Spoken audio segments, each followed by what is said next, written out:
Delikado at ipinagbabawal talamak pa rin ang pagmimina sa Paracale, Camarines Norte. Kasama ang aking eyewitness team, dati ko pong napuntahan ang lugar na yon at nasubukan ng peligrosong hanap buhay.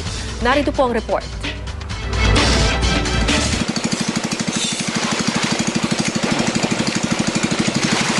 Kakabit na ng buhay ng mga taga-Paracale ang ginto. Panahon pa lang ng mga Kastila, talamak na ang pagmimina dito.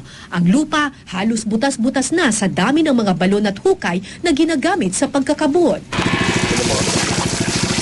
Sa pagkakabod, pumapasok sa mga butas na ito ang minero. Lulubog sa putik at mano-manong huhukay ng bato at lupa sa ilalim. Kompresor ang ginagamit nila para makahinga. Mayaman sa ginto ang Paracale, pero ang pagkuha dito, maituturing na isa sa pinakadelikadong trabaho. The gold veins typically are clay rich. Pag clay kasi mahina pag may tubig yan, kailangan suportahan talaga. Anything na may clay, pag lagyan mo ng tubig, humihina. Parang suicide mission yan in a sense, why do they, bakit sila nakikipagsapalaran? Dahil pag nakuha na mga nila yung vein na rich, jackpot din sila. Pero bakit nga ba handa ang mga taga-Paracale na magbuwis ng buhay para sa trabahong ito? Ang tawag sa mga batong ito ay quartz. Ito yung hinahanap ng mga small-scale miners kasi sa loob nitong mga batong ito, merong mga pulbos-pulbos ng ginto.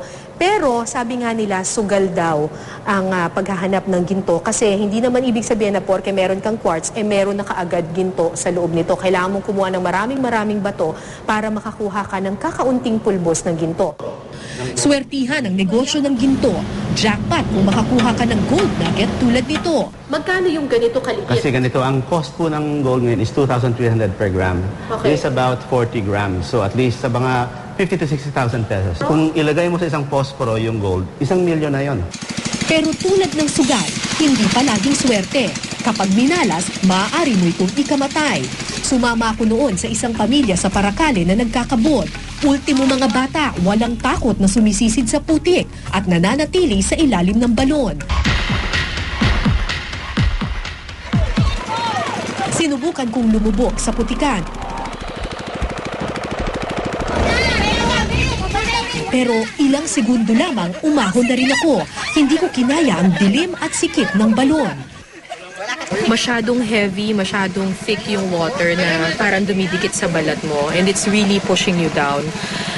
Ang sikip-sikip ng feeling doon sa loob na parang claustrophobic yung dating mo doon eh. Kasi ang sikip-sikip nung tas wala kang nakikita, it's pitch black doon sa ilalim.